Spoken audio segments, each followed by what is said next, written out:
ಕರಿಬೇವು ಸೊಪ್ಪು ತೊಗೊಂಡಿದ್ದೀನಿ. ಸುಮಾರು ಒಂದು 2 ಕಪ್ ಆಗುವಷ್ಟು ಕ್ಲೀನಾಗಿ ತೊಳೆದು ಈ ರೀತಿ ಸೋಸ್ಕೊಂಡು ತೊಗೋಬೇಕು. ಕರಿಬೇವು ಸೊಪ್ಪು ಕ್ಲೀನಾಗಿ ತೊಳ್ಕೊಂಡು ಸೋಸ್ಕೊಂಡು ತೊಗೊಂಡಿದ್ದೀನಿ. ಸ್ವಲ್ಪ ಎಣ್ಣೆ ಬಿಸಿ ಆದಮೇಲೆ ಬೆಳ್ಳುಳ್ಳಿ ಕೆಂಪಾಗೋ ತನಕ ಹುರ್ಕೋಬೇಕು. 1 ಚಮಚ ಜೀರಿಗೆ, ಉದ್ದಿನಬೇಳೆ, ಸ್ವಲ್ಪ ಹುಣಸೆಹಣ್ಣು ಸೇರಿಸ್ತಿದ್ದೀನಿ. ಉದ್ದಿನಬೇಳೆ ಸ್ವಲ್ಪ ಕೆಂಪಾಗಬೇಕು. ಉದ್ದಿನಬೇಳೆ ಕೆಂಪಾದಮೇಲೆ ಇದಕ್ಕೆ ಪ್ಲೇಟ್ನಲ್ಲಿ ಸೈಡಿಗೆ ಹಾಕಿ ಇಡ್ತಿದ್ದೀನಿ. ಅರ್ಧ ಕಪ್ ಆಗುವಷ್ಟು ಒಣ ಕೊಬ್ಬರಿ ಕೂಡ ಕೆಂಪಾಗೋ ತನಕ ಹುರ್ಕೊಂಡು ಸೈಡಿಗೆ ಹಾಕಿಡ್ತಿದ್ದೀನಿ. ಮತ್ತು ಇದೇ ಕಡೆಯಲ್ಲಿ ಅರ್ಧ ಕಪ್ ಆಗುವಷ್ಟು ಪುಟಾಣಿ ಕೂಡ ಸ್ವಲ್ಪನೇ ಹಸಿ ವಾಸನೆ ಆಗೋ ತನಕ ಹುರ್ಕೊಂಡು ಇದೇ ಪ್ಲೇಟ್ನಲ್ಲಿ ಸೈಡಿಗೆ ಹಾಕಿಡ್ತಿದ್ದೀನಿ.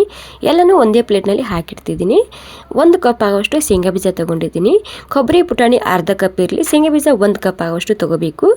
ಇದು ಕೂಡ ಕ್ರಿಸ್ಪಿ ಮಾಡ್ಕೊಂಡು ಪ್ಲೇಟ್ನಲ್ಲಿ ಹಾಕಿಡ್ತಿದ್ದೀನಿ. ಕೊನೆಗೆ ಇದಕ್ಕೆ ಕರಿಬೇವು ಸೊಪ್ಪು ತೊಗೊಂಡಿದ್ದೀನಿ. ಈ ಕರಿಬೇವು ಸೊಪ್ಪು ಪೂರ್ತಿಯಾಗಿ ಗರಿ ಆಗಬೇಕು, ಆ ರೀತಿ ಹುರ್ಕೋಬೇಕಾಗುತ್ತೆ. ಇಲ್ಲಿ ನೀವು ಕರಿಬೇವು ಸೊಪ್ಪಿನ ಕ್ವಾಂಟಿಟಿ ಎಷ್ಟು ಬೇಕಷ್ಟು ಹಾಕೋಬಹುದು. ತುಂಬಾ ಹೆಲ್ದಿಯಾಗಿರುತ್ತೆ.